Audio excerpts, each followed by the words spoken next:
ప్రత్తిపాడు నియోజకవర్గ వైఎస్ఆర్ కాంగ్రెస్ పార్టీ ఇన్ఛార్జ్ గా వరుపుల సుబ్బారావు పేరు ప్రకటించడంతో బీఫామ్ రాదంటూ ప్రచారం చేస్తున్న వారికి బీపీలు వచ్చి ఉంటాయని మాజీ ఎమ్మెల్యే ప్రస్తుత ప్రత్తిపాడు నియోజకవర్గ వైఎస్ఆర్ కాంగ్రెస్ పార్టీ ఇన్ఛార్జ్ వరుపుల సుబ్బారావు అన్నారు. కాకినాడ జిల్లా ప్రత్తిపాడు నియోజకవర్గ వైఎస్ఆర్ కాంగ్రెస్ పార్టీ ఇన్ఛార్జ్ గా వరుపుల సుబ్బారావు పేరు ప్రకటించడంతో టీవీలో చూసిన వారికి, అసత్యాలు ప్రచారం చేస్తున్న వారికి సుబ్బారావు పేరు వినగానే బీపీలు వచ్చి ఉంటాయని నియోజకవర్గ YSR Congress Party incharge Varupula Subbarao hot comments చేశారు. ఏలేశ్వరం మండలం లింగపర్తి గ్రామంలో ఏర్పాటు చేసిన మీడియా సమావేశంలో ఆయన మాట్లాడారు. ప్రత్తిపాడు నియోజకవర్గ సోదరులందరికీ కూడా మొట్టమొదటిగా క్రిస్మస్ సంక్రాంతి శుభాకాంక్షలు తెలియజేసుకుంటూ, మరి ఈరోజు ప్రత్తిపాడు నియోజకవర్గానికి వైఎస్ఆర్ కాంగ్రెస్ పార్టీ తరఫున ముఖ్యమంత్రి జగన్మోహన్ రెడ్డి గారు నన్ను ఇన్ఛార్జిగా నియమించిన సందర్భం కూడా అందరికీ తెలుసున్నదే. నేను ఇప్పటికే 6 పర్యాయాలు ఇక్కడ పోటీ చేయడం జరిగింది. మా కుటుంబం చూసుకుంటే 50 సంవత్సరాలు ఇక్కడే శాసనసభ్యులుగా పోటీ చేశారు. అందులో మా జోగిరాజయ్య గారు ఒకసారి 2 సార్లు కూడా గెలుపొందిన సందర్భం జరిగింది. ఒకసారి డీసీబీ చైర్మన్గా కూడా నేను చేసిన విధానం కూడా మీ అందరికీ తెలియజేస్తాను. ఈవేళ జరిగేటటువంటి ఎలక్షన్ విధానం చాలా ముఖ్యమైన విధానం ఇది. గతంలో ఈ నియోజకవర్గంలో 4 పేర్లు వైఎస్ఆర్ కాంగ్రెస్ పార్టీ నుంచి వీళ్ళకి కూడా ఇన్ఛార్జిగా వచ్చే అవకాశం ఉన్నాయని చెప్పేసి టీవీలో గట్రా ప్రచారం జరిగే సందర్భం జరిగింది. ఆ వేళ టీవీ సోదరులు కూడా అడిగారు, ఏమండి మరి ఎలా చెప్తున్నారు కదా, అసలు మీ ఉద్దేశం మీకు టికెట్ వస్తుందా, మరి మీరేం మాట్లాడారని చెప్పి అడిగితే ఒకే మాట చెప్పాను నేను. సార్, ఏ టీవీలో వచ్చినా, ఏమి చూసినా, ఏ పేపర్లో వచ్చినా జగన్మోహన్ రెడ్డి గారు ఎప్పుడైతే అనౌన్స్ చేస్తారో అదే ఖాయం తెప్పించి ఏదో ఊహాగానాలు పెట్టేసుకుని టికెట్ మాకు వచ్చేస్తాయని చెప్పి పరిస్థితి మాత్రం నాకు లేదు. ఆయన ఇస్తే నేను పోటీ చేస్తానని చెప్పేసి మొన్న 1వ తారీఖుని కూడా చెప్పడం జరిగింది. నేను మొన్న జనవరి 1వ తారీఖున కూడా నన్ను అడిగారు వీళ్ళకి సోదరులు, జగన్మోహన్ రెడ్డి గారు నా గండి వైఎస్ఆర్ కాంగ్రెస్ పార్టీ ఇన్ఛార్జ్ ఇస్తే తప్పకుండా నేను ఈ నియోజకవర్గాన్ని మళ్ళీ తిరిగి శాసనసభ్యుడిగా గెలిచి ఆయన బహుమతి ప్రదానం చేసే మా ప్రజలందరూ కూడా సిద్ధంగా ఉన్నారని చెప్పేసి చెప్పడం జరిగింది. ఆ రోజు కొంతమంది మాట్లాడారు, ఇదంతా ఇన్ఛార్జి అతనికి తెప్పించి బీఫారం మనకు వచ్చేస్తారా, మీరు కంగారు పడొద్దు, 4వ తారీఖున రేపోతుంది అని చెప్పేసి కొంతమంది తప్పుడు ప్రచారం చేసే సందర్భం జరిగింది. ఇక్కడ దయచేసి ఈ అనౌన్స్మెంట్ చేసిన తర్వాత బీఫారం కాదు, బీపీ వస్తుంటే అనుకున్నాను నేను. వరుపుల సుబ్బారావు పేరు చెప్పిన తర్వాత వాళ్ళందరికీ కూడా బీపీగా మాత్రం వచ్చి ఉంటుంది. దయచేసి మనం ఇప్పుడు కొత్త ఎత్తుగా కుటుంబం పెట్టారు అంటే ఏంటి, జనం ఎవరో నా దగ్గర రావడానికి వీల్లేదు, ఎవరు నన్ను కలుసుకోవడానికి వీల్లేదు అని చెప్పేసి ఏదో రకంగా మెప్పి పెట్టి అక్కడ ఆపేయడానికి అతని దగ్గర పెట్టుకోవడానికి చెప్పేసి మాట్లాడే సందర్భం జరుగుతుంది. కాబట్టి దయచేసి మీరు అందరికీ మనం చేస్తున్నా, ఎవరు చెప్పినా ఏం చెప్పినా ఎవరు నమ్మొద్దు. ఇదంతా ఒక డ్రామా. ప్రతిపాడు రోజు ఇదంతా ఒక డ్రామా. నన్నే ఇప్పటికీ ఇన్ఛార్జిగా నియమించారు. రేపు శాసనసభ్యుడిగా కూడా నాకు అభ్యర్థిత్వం కూడా వైఎస్ఆర్ కాంగ్రెస్ పార్టీ ఇచ్చేటువంటి విధానం కూడా. తూర్పుగోదావరి జిల్లా బిక్కవోలు మండలంలో బిక్కవోలు, ఓలపల్లి, పందలపాక గ్రామాలలో వైఎస్ఆర్ పెన్షన్ కానుకలు 2750 రూపాయల నుండి 3000 రూపాయల వరకు పెంపు మరియు నూతన పెన్షన్ల పంపిణీ కార్యక్రమంలో అనపర్తి శాసనసభ్యులు డాక్టర్ సతీ సూర్యనారాయణ రెడ్డి పాల్గొని ఆయన చేతుల మీదుగా అందజేశారు. ఈ సందర్భంగా ఆయన మాట్లాడుతూ, గతంలో 65 ఏళ్లు నిండితే గానీ పెన్షన్ వచ్చేది కాదని, కానీ ఇప్పుడు 60 ఏళ్లకే పెన్షన్ వస్తుందన్నారు. ముఖ్యమంత్రి ఇచ్చిన హామీ ప్రకారం దపదపాలుగా నేటికి 3000 రూపాయలు పెన్షన్ అందజేస్తున్నారన్నారు. అలాగే గతంలో పెన్షన్ కోసం పంచాయతీ కార్యాలయాలకు వెళ్లి ఎక్కువసేపు వేచి ఉండాల్సి వచ్చేదని, కానీ ఇప్పుడు ఆ పరిస్థితి లేదని వాలంటీర్ల సహకారంతో ఇంటి వద్దకే పెన్షన్ అందిస్తున్నామని తెలియజేశారు. ఈ కార్యక్రమంలో వైసీపీ నాయకులు, కార్యకర్తలు పాల్గొన్నారు. ఆ ఓటీపీ నెంబర్ తీసుకుని రేపు పొద్దున మాయ మాటలు ఆడపడుచులకు అందరికీ నా హృదయపూర్వక పడుతున్నారు. 2019 ఎన్నికల ముందు ఏమైతే చెప్పారో ఇచ్చిన మాటకి కట్టుబడి ప్రతి సంవత్సరం 250 రూపాయలు పెన్షన్ పెంచుతూ ఈ రోజు 3000 రూపాయల వరకు తీసుకొచ్చారు మన ప్రీతం ముఖ్యమంత్రి జగన్మోహన్ రెడ్డి గారు. మన దేశంలో ఏ రాష్ట్ర ముఖ్యమంత్రి ఎంత పెన్షన్ ఇవ్వడం లేదు. మన రాష్ట్రంలో ఉన్న అవ్వతాతలు, వితంతువులు ఊళ్ళో ఒక పేటలో 50 మంది ఉంటే 20 మందికి ఇస్తున్నారు. తన పాదయాత్రలో చెప్పుకున్నారండి ఈ పెన్షన్దారులు అందరూ, పెద్దవాళ్ళందరూ. అప్పుడు ఆయన ఒకటే మాట అన్నారు, అమ్మా నేను రాగానే 2000 రూపాయలు చేస్తాను, అలాగే 2000 రూపాయల నుంచి దమదపాలుగా పెంచుకుంటూ 3000 రూపాయలు ఇస్తాను, ఒక నాయకుడు ఒక మాట ఇస్తే ఆ మాటను నిలబెడతాడు అనేటువంటి నమ్మకాన్ని మన ముఖ్యమంత్రి గారు ఈ రోజు ఎంతో మంది ముఖ్యమంత్రులు ఈ రాష్ట్రంలో మారచ్చు. పాటలు నవరత్నం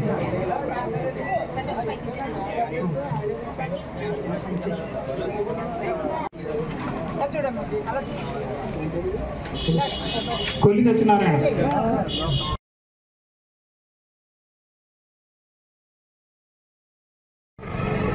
పుట్టు పెద్దరాజు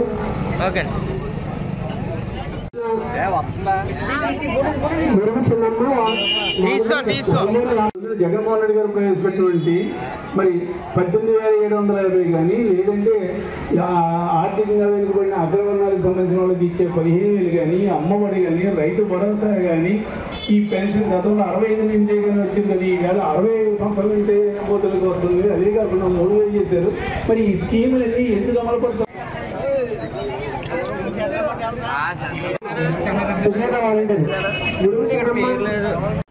రాష్ట్ర ప్రజలు వైసీపీ ప్రభుత్వం మీద విసిగి చెంది టీడీపీ జనసేన సంకీర్ణ ప్రభుత్వం కోసం ఎదురు చూస్తున్నారని ఎమ్మెల్యే వేగుళ్ల జోగేశ్వరరావు అన్నారు. డాక్టర్ బిఆర్ అంబేద్కర్ కోనసీమ జిల్లా మండపేట మండలం ఇప్పనపాడు గ్రామంలో 2వ రోజు బాబు షూరిటీ భవిష్యత్తు గ్యారంటీ కార్యక్రమంలో జనసేన టీడీపీ శ్రేణులతో కలిసి ఇంటింటికి పర్యటించి అక్కడి ప్రజల అభిప్రాయం తెలుసుకున్నారు. తాపేశ్వరం ద్వారపూడి నిర్మాణ తీరుపై తోట తీరును విమర్శించారు. భవిష్యత్తు గ్యారంటీలో భాగంగా ఇంటింటికి తిరుగుతూ ఉన్నాం. ప్రజల్లో మంచి స్పందన. ఎప్పుడు ఎన్నికలు వస్తాయా, ఎప్పుడు ఈ తప్పుడు ప్రభుత్వాన్ని పారదోలదామని చెప్పి ఏకైక ఆలోచనతో ఉన్నారు. మరి నిన్నటి రోజున గౌరవ శాసన మండలి సభ్యులు శ్రీ తోట త్రిమూర్తి గారు ఈ తాపేశ్వరం రోడ్డు అంటే మండపేట ద్వారపూడి రోడ్డు ఈ రోడ్డు మీద ఒక ప్రెస్ మీట్ పెట్టారు. మేము చాలా స్పీడ్గా పని పూర్తి చేసేస్తున్నాం, ప్రతిపక్ష వాళ్ళు ఓర్చుకోలేకపోతున్నారు, వాళ్ళకి అసూయ పెరిగిపోయిందని చెప్పని. అంటే పాపమైన ఫ్రస్ట్రేషన్ పెరిగిపోయింది దానికి. ఒక పక్కన జనసేన పార్టీ చుట్టూ తిరిగాడు ఈ మధ్యనే రాత్రుల్లో. పవన్ కళ్యాణ్ గారు చీప్ అమ్మన్నారట. తెలుగుదేశంలో అయితే ముందే లోకేష్ గారు తలుపేసేశారు. దాంతో ఏం చేయాలో తెలియక ఆయన ఏ నోటు వచ్చింది మరి అనకూడదు కానీ పెద్ద ఆయన్ని ఒక పేలాపన సంధి పేలాపన అంటారు, అది మొదలైంది ఇప్పుడు ఆయనలో. ఏం చేద్దంటున్నానంటే ఈ రోడ్డు ఎప్పుడో 15 ఏళ్ళ క్రితం పోయిందట. మరి మీకు నిద్రపోతున్నారా, కళ్ళు మూసుకొని మాట్లాడుతున్నారా? సమాధానం చెప్పాలి. మీకు అందంగా చెప్తుంటే మీకు పొరక ఎక్కట్లేదు, ఎక్కుతుంది. కానీ మాటలు గారిడి చేద్దామని చెప్పి ఒక తప్పుడు ఆలోచన. 2018 ఎండింగ్ వరకు కూడా ఇది మెయింటెనెన్స్లో ఉంది.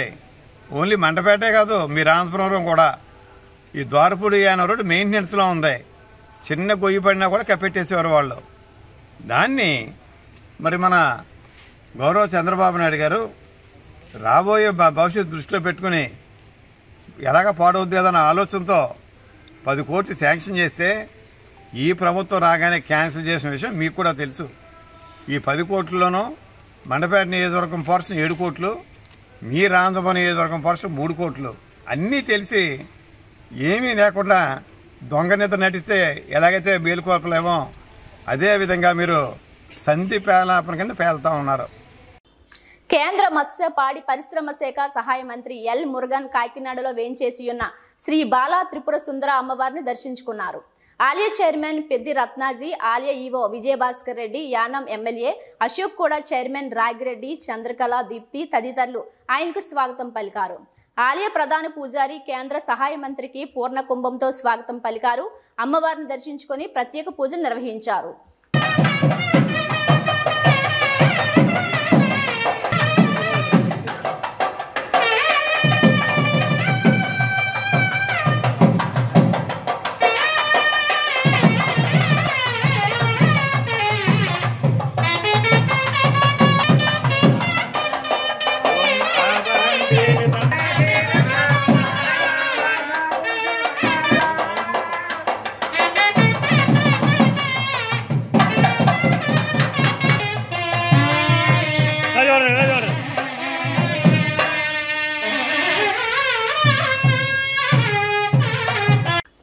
వైసీపీ ప్రభుత్వం నిర్వహిస్తున్న ఆడుదాం ఆంధ్ర వట్టి బోగస్ అని టీడీపీ రాష్ట్ర కార్యనిర్వాహక కార్యదర్శి ఆదిరెడ్డి శ్రీనివాస్ అన్నారు.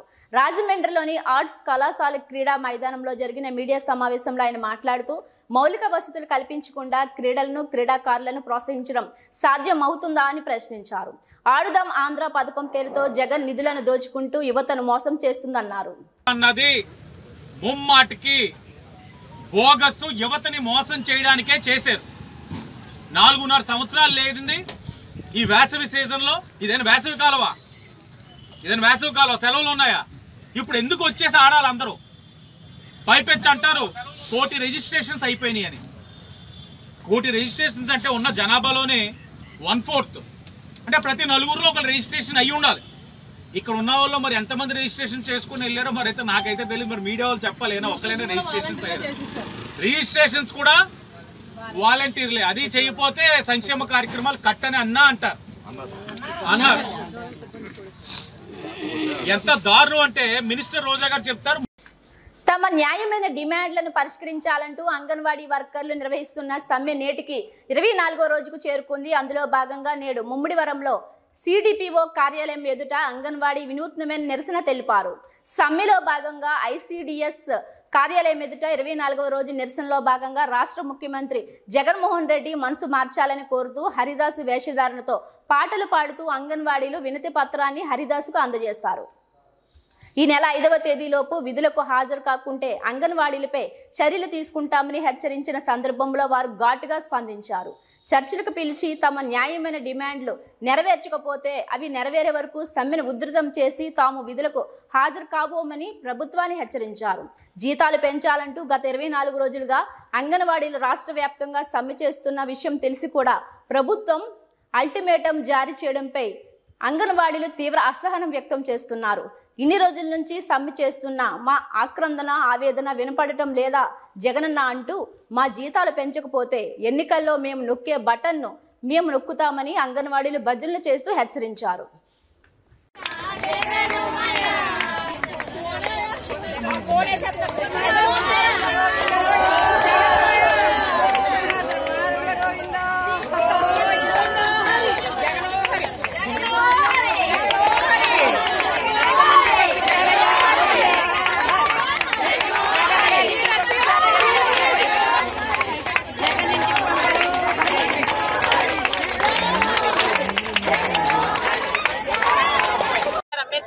జిల్లా ముమ్మడివరం ఐసిడిఎస్ ప్రాజెక్ట్ నేటికి అంగన్వాడీల సమ్మె 24 రోజులు అయినప్పటికీ కూడా సీఎం గారికి ఏమాత్రం క్షమించుకున్నట్టుగా వ్యవహరిస్తున్నారు.